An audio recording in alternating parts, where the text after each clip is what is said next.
वंश न्यूज, दलित पीडित व शोषित जनतेचा खणखणीत आवाज।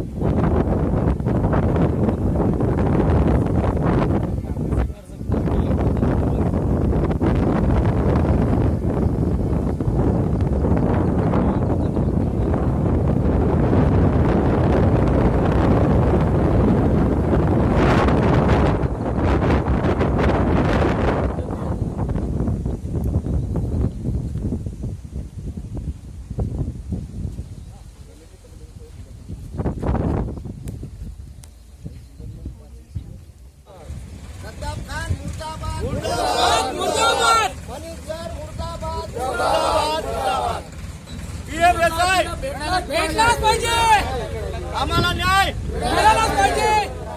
कंपनी मुर्दाबाद, मुर्दाबाद, आर्टिकल सर मुर्दाबाद, आम्हाला न्याय मिळालाच पाहिजे। बीएफएसआय मिळालाच पाहिजे, कंटिन्यू ड्युटी मिळालाच पाहिजे, आम्हाला न्याय मिळालाच पाहिजे, मिळालाच पाहिजे। इज्जत कंपनी मुर्दाबाद, मुर्दाबाद, महाजन को मुर्दाबाद, मुर्दाबाद।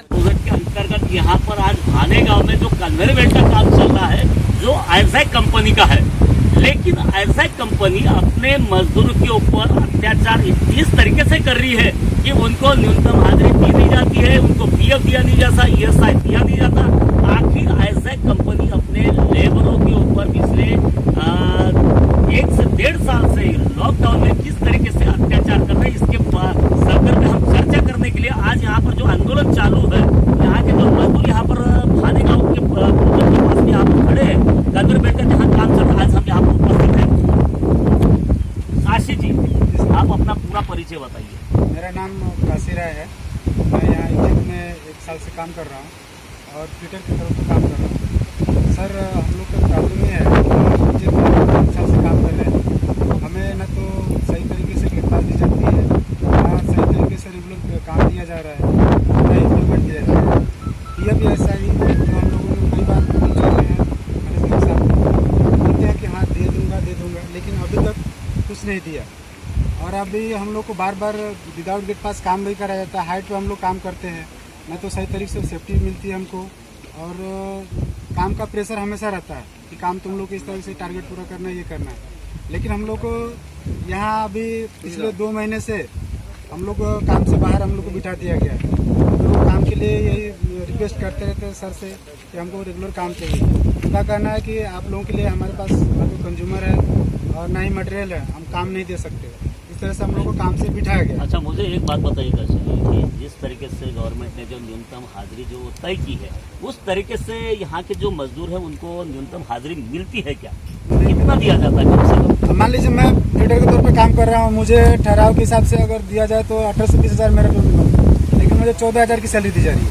अच्छा, बाकी लोगों को जैसे बाकी जो हेल्पर है, रिगर है, जैसे हेल्पर को है 10 से 12 हज़ार मिलना चाहिए, तो 8 हज़ार 10 हज़ार ऐसे देते हैं। रिगर को है 10 हज़ार 12 हज़ार देते हैं, 14 हज़ार तक उनका रेट है। इस तरह से पेमेंट किया जाता है। तो अभी आपकी मांग क्या है? मांग यही है कि मान लीजिए हम लोग सर ये लॉकडाउन में हम लोग इतने परेशान है, परिवार चलाना इस समय में, और लॉकडाउन की वजह से हम लोग को पूरा काम से बंद कर दिया गया। एग्जैक्ट ये कहती है कि हमारे पास कंज्यूमर नहीं है, हमारे पास मटेरियल नहीं है, लेकिन आप साइड में देख सकते हैं, मैं दिखा सकता हूँ आपको कैबिन कैमरे के माध्यम से, यहाँ पूरा काम चालू है। और फिर भी हम लोग को बोला कि हमारे कंज्यूमर रहने के बावजूद यहाँ के लेबर लोग जो आप लोग हैं, आपको काम दिया नहीं जाता एज ए कंपनी के माध्यम से, आपको ऐसा कहना है क्या? जी सर, हम लोग को सब कुछ अवेलेबल होने के बावजूद भी हम लोग को बाहर बिठाया गया। तो आपको यहाँ पर बैठा करके आपकी हाजिरी वगैरह भरी नहीं जाती क्या? नहीं, पिछले महीने में घर के साथ ने बोला था कि हमारे पास कंज्यूमर नहीं है, फिर भी हम आपको आपकी हाजिरी देंगे, दिया उन्होंने, लेकिन फिर वही षड्यंत्र रच दिया कि फिर हमारे पास अभी काम नहीं है, हम तुम्हारी न तो हाजिरी देंगे ना तुमको काम। आज हमारे बीच में यहाँ के मजदूरों के एक नेता है, कामगार नेता है शेखर जोड़ापे जी, हम उनसे भी बात करते हैं। शेखर बाबू, मुझे एक बात बताइए कि यहाँ पर किस तरीके से कामगारों के साथ में आइजैक कंपनी के माध्यम से अत्याचार हो रहा है? नमस्ते, मेरा नाम शेखर जोड़ापे। मैं पिछले 2 साल से इज्जत कंपनी के अंदर में कार्यरत काम कर रहा हूँ। इनका कैसा है कि हमारे तरफ से ना हमको समय पे हमारी गेट पास बना देते, ना समय पे हमारा पेमेंट दे रहे, ना हमारा पीएफ भर रहे, ना एसआई भर रहे।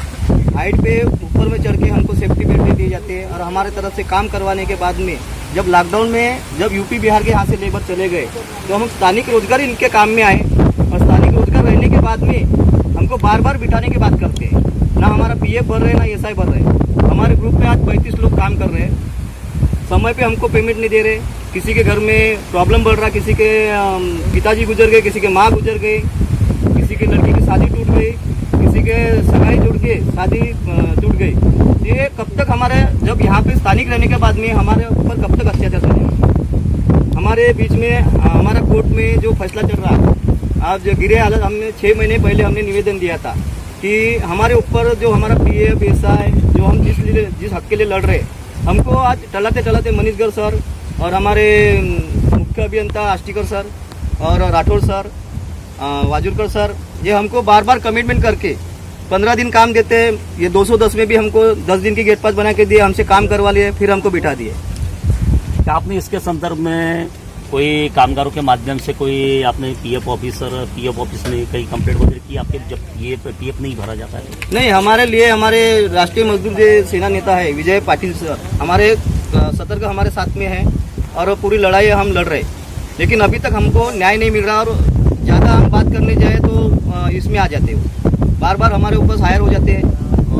ऐसा सुनने में आया कि यहाँ पर एज ए कंपनी के माध्यम से लेबर लोगों को डराया जाता है, धमकाया जाता है, गुंडागर्दी की जाती है। बिल्कुल सर, हमको बार बार कमिटमेंट करते हैं कि आपकी गेट पास नहीं बनेगी, आप बैठे रहो वहाँ पे।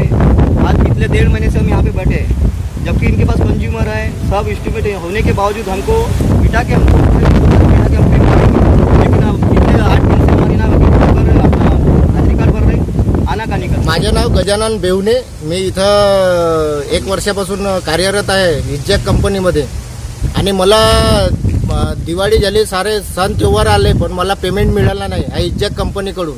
मला 14,000 रुपये पेमेंटच्या हिशोबाने इथं ठरलेला पगार होता माझ्यावाला, पण पगार मिळाला नाही। मग नंतर दिवाळीनंतर माझ्या मुलीचे लग्न जुळलं, तरी पण पगार पाहिला नाही। माझ्या मुलीचे लग्न या पगारामुळे माझ्या मुलीचे लग्न कॅन्सल झालं, तुटलेलं ते लग्न। आणि माझा एक मित्र होता या कामावर, शंकर हांडे, त्याचे आई वडील कोरोनामुळे मरण पावले, त्याला पण पैसे मिळाले नाही। तो आम्ही दोघे जण सोबत कामावर असून सुद्धा आमच्या परिवारावर अशी परिस्थिती आली, तरी पण कोणी धावून आलं नाही। आणि मनीषगर साहेबाला आम्ही ऑफिसामध्ये 10 वेळेस म्हटलं, सर हमारा पेमेंट कब होगा, जब पैसा आएगा जब हो जाएगा, आएगा पेमेंट तो हो जाएगा। मग माझ्या मुलीचे लग्न ते तुटल्यावर मी दुसऱ्या ठिकाणी जोडलं, काटोलमध्ये माझ्या मुलीचे लग्न झालं आणि मी पैसे मागासाठी या 3 वेळा ऑफिसमध्ये जात होतो, पण तरी पण मला पेमेंट दिलं नाही। आणि माझ्याकडे पैसा राहिला असता तर त्या मुलीचे लग्न मी चांगल्या ठिकाणी दिलं होतं, सावनेरला माझ्या मुलीचे लग्न जुळलं होतं आणि साक्षगंज झाल्यावर ते तुटण्यात आला की ये तारीख को अगर तू शादी करता होगा, जानेवारीची 28 तारीख होती, यांनी फक्त 15,000 रुपये दिले। 15,000 एक तिराईत माणूस, एक मित्र आपल्यासाठी 15,000 दहेज नेतो आपण। मित्र आपला मित्राला अगर पत्रिका दिली तर 15,000 आनंद नेतो, दहेज नेतो आपण पुरीसाठी। आणि याने एका पालकाले, एका वडिलाले 15,000 रुपये दिले मनीषगरने। मी एवढ्या दिवसापासून काम करून राहिलो, 15,000 त्या मनीषगरच्या मुलीचे लग्न करून दाखव म्हणा, या मुलीचे बारसा तरी करून दाखव म्हणा। माझ्या मुलीचे लग्न 15,000 होते का? मला 15,000 रुपये दिले फक्त। 15,000 मी लग्न केलं लॉकडाऊन मध्ये। माझे मित्र एवढे राहूनसाठी मी एकाही मित्राला लग्नामध्ये उपस्थित करू शकलो नाही, एकालाही बोलवलं नाही। माझ्यावर कशी परिस्थिती आली, काय आली हे मला माहित आहे। माझ्या मुलीचे लग्न तुटलेलं असतं आणि माझ्या मित्राचे ते आई वडील मरण पावले, त्याच्याकडे पैसा असला असता तर त्यांना उपचार केला असता, त्याला पैसा मिळाला नाही म्हणून त्याचे आई वडील दगावले आणि आई वडिलापासून तो पोरगा आज एकटा पडलाय। फक्त पैसा राहिला असता त्यांना दवाखान्यात नेलं असतं आई वडिलांनी। माझे नाव नेहरूलाल सोनवाने आहे, मी रस्सीना वरता 40 मीटर चढत राहो, तिथून ते सेफ्टी बेल्ट वगैरे काही दिला नाही, लिफ्टर नाही दिला आहे। मग एका वेळा मी 2 वेळा हस्ता झाला माझ्या, एक वेळा डोक्याचे झाला, एक वेळा ते नाकाला लागला आहे। कधी कधी ते डोका काम नाही करत माझ्या, तरी आहे ना पुन्हा त्यांना मला दोबारा वरता चढ़वला।